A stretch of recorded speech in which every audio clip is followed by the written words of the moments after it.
I'm one of those Bitcoiners that I don't look at the price that often, and I'm one of them also that I'm like, if the price goes down, I'm pretty excited about it. I think a lot of us have 10-year or 20-year time horizons as opposed to 1-year time horizons. And so I don't worry too much about it. I just think I saw it this morning. It was in the mid to low 80s, something like that, just because I needed to be prepared for this because to know where it was. I couldn't tell you the all-time high. I know it's 120-ish somewhere in there, but I just don't pay too much attention. I mean, I look at this over the decade, and I think that this is going to be 10 or 20x or 30x or 40x, what it is today. And so I'm just not super worried about the short term. I think Safedine especially has taught us a lot about being low time preference. I now use it in my vocabulary, this low time preference versus high time preference. And anybody who's really worried about the price today or the price next week or whatever, is taking that high time preference mentality. And I think that we need to kind of reevaluate how freaked out we are right now because we need to take a more low time preference approach to this. So that's the way that I look at it. I'm not super worried about it. I don't think there's anything macroeconomically that's going to impact, Bitcoin significantly. I know there's this kind of quantum thing that's going on that people are talking about. I'm not super worried about that. And I think it's very clear that the US government has no desire to reduce the amount of spending that forces them to print tons of money, which, from my perspective is the main reason why I'm in Bitcoin is I don't think the US government has the ability to pare back costs. I think we saw it with Doge. They had a really good idea, but they were, crushed by the establishment in DC. And so, if Elon can't do it, then I'm not sure there is anybody who can do it. And so I think we're just ultimately in this time frame that's probably in the next, few years, maybe 5 to 10 years, where the dollar is clearly going to be not the centralized currency of the world anymore. And I think we need a replacement that's not built upon government. So ultimately, I guess all that to say is my macro kind of view of this is the exact same today as it was a few months ago when we were at our all-time high. I'm not worried about it. I don't see anything changing. So I'm hodling, man, and stacking. So I'm not super worried about it. Yeah, it's wild because even the thought of talking about cutting things, people were up in arms. There was like unrest. It's like you can't even, let alone even cut something. So that's the debt-based system that we're in. And it's so pervasive in every part of our society. I mean, you see it in the family population decline. You see it in the families, just the declining nuclear family, the medical costs that people are dealing with.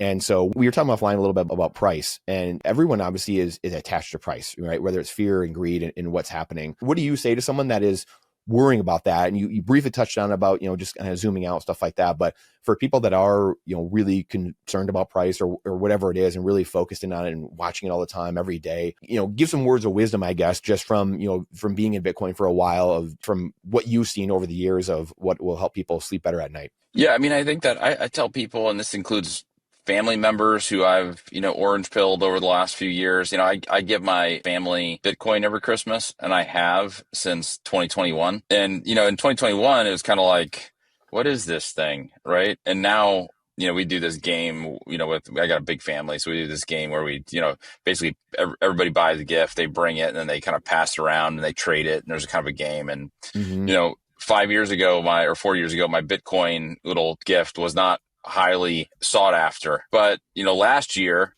it was the number one thing that people wanted, was my little, Bitcoin. And I think it was like $100 worth of Bitcoin or something like that. And so I talked to my family members about this. And I said, look, if you need the money in the next year, don't put it into Bitcoin. There is volatility here. It's very clear. And that's okay. I tell companies this too. When startup founders come and talk to me and they're like, I'm going to have a Bitcoin treasury. I'm like, that's awesome. You should do it, but not for the money you need in the next year or two, because it could get cut in half as likely as it's going to double.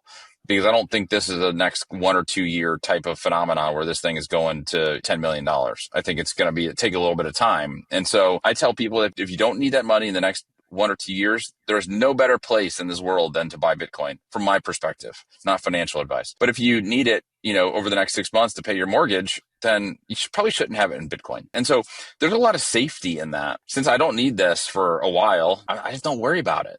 Don't look at the price every single day. Don't let it drive you nuts. One of my first jobs was at a hedge fund in New York, and It had to look at the price every day, and it drove me nuts. And it, literally almost drove me nuts having to look at these prices every day. And my compensation was based upon this stuff. And it just didn't make it's not good for your health to be looking at this every single day from my perspective. So I've got a long-term approach. Everybody I talk to, I'd say have a long-term approach. I was just in St. Louis where I'm from, and my brother is investing. I think he's putting like $50 a week into Bitcoin. And he's like, oh my gosh, what do I do? I was like, you should celebrate. It's down. You're getting it at a discount.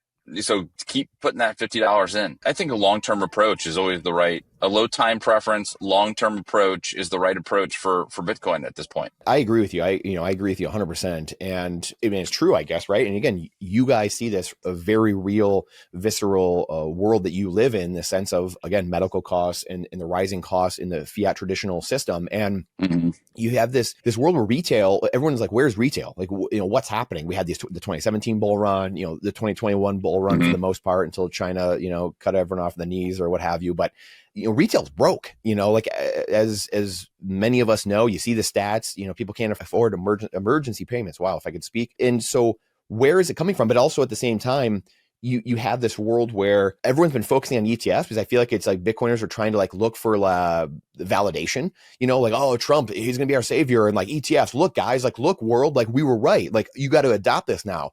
And it feels like where are we, Andy? Like retail's not there. They're broke.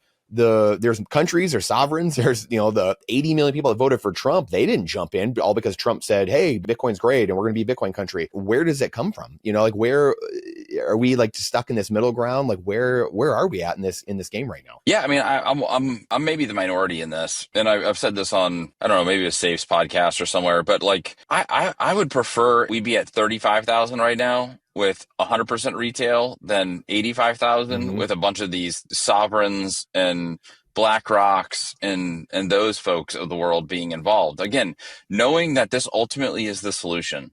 10 years from now, everybody's going to look back and say, I wish I had gotten in. I don't think that there's much of a difference between 35 and 85 at this point.